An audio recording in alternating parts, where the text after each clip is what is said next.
So my goal with these videos is just to give you the truth about real estate on an extremely local level, right? Winston-Salem, North Carolina, Greensboro, North Carolina, High Point, the surrounding areas, a really local look at what's going on right now. If you stick around to the end, I'm gonna give you some tips on how you can avoid the bidding war thing, where you can compete with fewer people, not have to make as much crazy offers over asking price, so stick around until the end. I'll give you some of those tips. I'm Jeff Valentino. I love helping people buy and sell real estate. My contact information is below if I can help you with that. But what do you think is gonna happen with the real estate market this summer, fall, and winter, the rest of the year? What do you think is gonna happen? Can you leave a comment down below? Do you think prices are gonna continue to go up? Do you think they're gonna come down? Are we in a bubble? What do you think is going on? And you know, the articles are coming. It was last summer, not until August, but when I made the reality check video, when I started seeing all these articles. I read a lot of real estate content, and I was just looking again this week, and I'm seeing people talk about, is the housing market finally gonna crash? Is the bubble finally gonna burst? And all these things like that. Well, I came across this article from Fortune, and it says, the housing market is overvalued, and we can see prices drop 10%, ... in these cities. Well, that's great, but again, you know, real estate's local. I mean, we're not seeing that in Winston-Salem. Actually, later in that article, they say they're not actually bearish overall on the real estate market this year at all. They don't think they're gonna see a drop. Maybe in a few isolated cities, they think the growth is gonna slow. And Zillow did a similar thing. We talked about them back in February when they had to keep revising what they think the market's gonna do. Well, guess what? They just revised up again, so they think prices are even gonna be higher by the end of this year than they thought when they corrected their first crazy article that they had on that. And I understand some of these things are fluid, and you know, they're making new predictions based on new information. I get it, but I've been kind of saying the same thing all along, that we're not seeing what all these big outlets are putting out. And then there's our own Realtor.com. They just came out with this article that said home prices have begun falling, which I'm not even sure if that's proper grammar, but I'm not positive either. I'm a public school kid, but that just sounds weird to say. But then they add the ... Here's the cities where they're falling the most.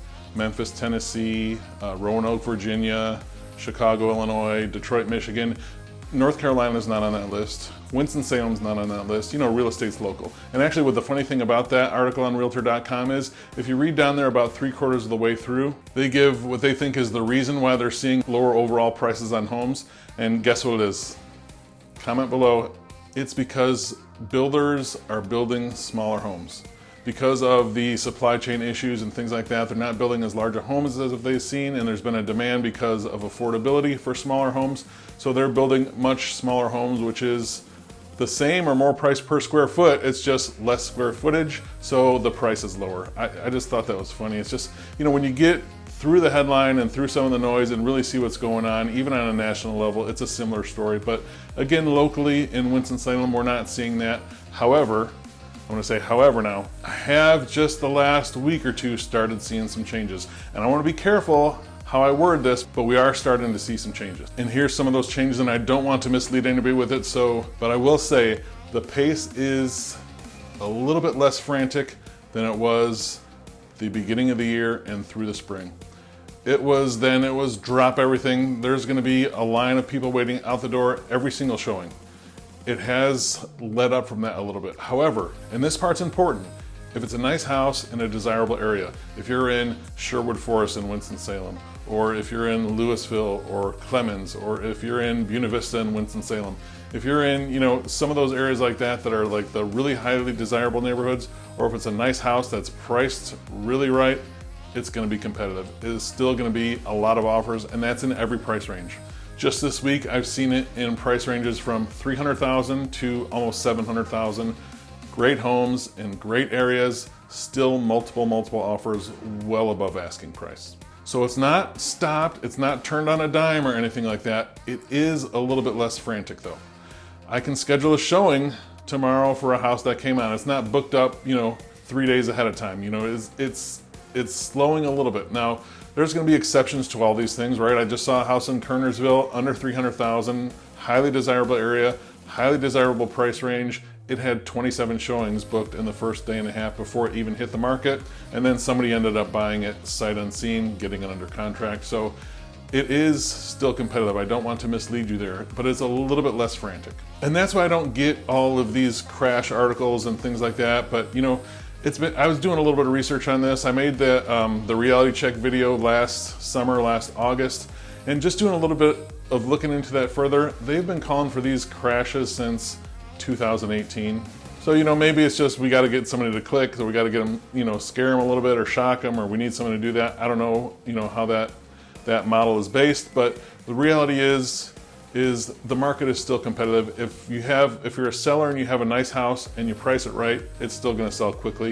You might not have 8 offers that first day, but you're probably going to get 2, 3, 4, 5 that first day or two. Another interesting sign that's pointing to this kind of less frantic pace is the giant hedge fund investors that really have slowed down these last couple weeks.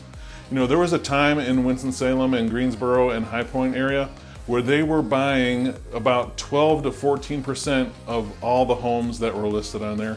I mean, they were doing that for quite a while, but they have really scaled back. Remember, I not only work with my clients every day, but I'm also manager of our branch office that has about 80 agents, so I see every contract. I see who's buying, who's selling, and all those different things like that. So the hedge funds have really slowed down, which is interesting. Now, what does that point to?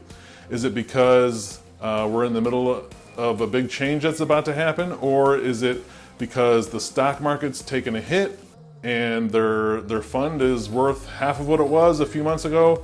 I'm not quite sure, but that does point to something, and it will be interesting to watch what happens from there. So large institutional investors have slowed down a lot. They're not gone, but you know, maybe it's the fact that, you know, Open Door lost $191 billion again last quarter. Zillow lost $500 million trying to do that same model. So maybe they're just figuring out that's a little bit harder than they thought it was, or maybe it's the market, or maybe it's the stock market. Who knows? But there has been a slowing there, which is another data point to kind of watch out for. And that's all I want to do on these things. You know, I prefer like data over drama. I want to just give you the news, tell you kind of what I think, what I'm seeing in a real-time basis. So again, you can just make a really good decision. Now, if you want to just put yourself in a good position to avoid a bidding war altogether, here are some ways that you can do that. The first is to consider new construction.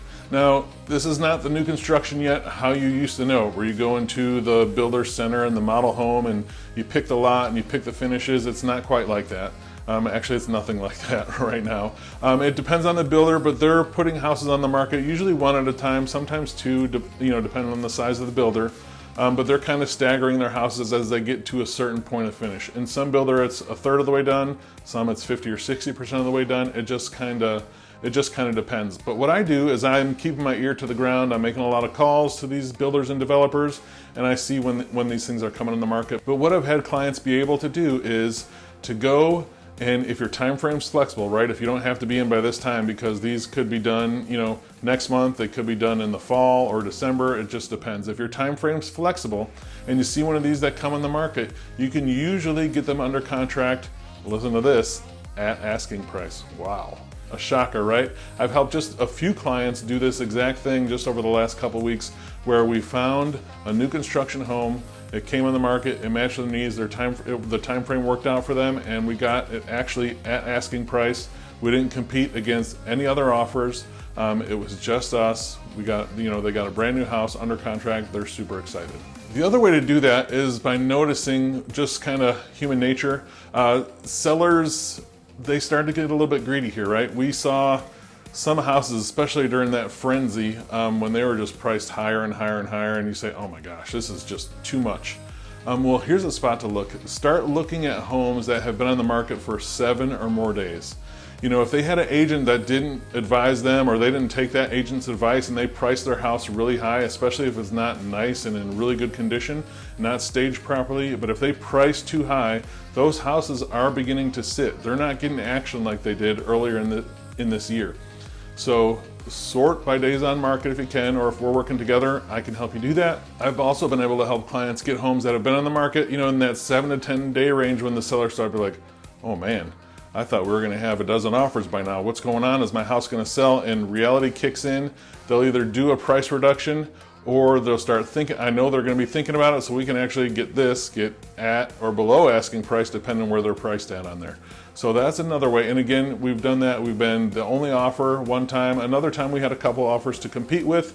But again, it's not the frenzy that we saw before. We're not competing against a bunch of people. So take another look at that if they've been on the home for 7+ days. The moral of that story is, now more than ever, who you work with matters. It's super easy to get a real estate license. It's really easy to get a lending license, but when you got the right people in your corner, right? Anybody can open a door, almost anybody can write up a mortgage, right? But when you got a good team in place, they can help you get these things done. I hope that's me. If you're considering buying or selling in the area, I'd love to be a resource for you. My contact information is below, or you can just email me at jeff@govalentino.com. Thanks.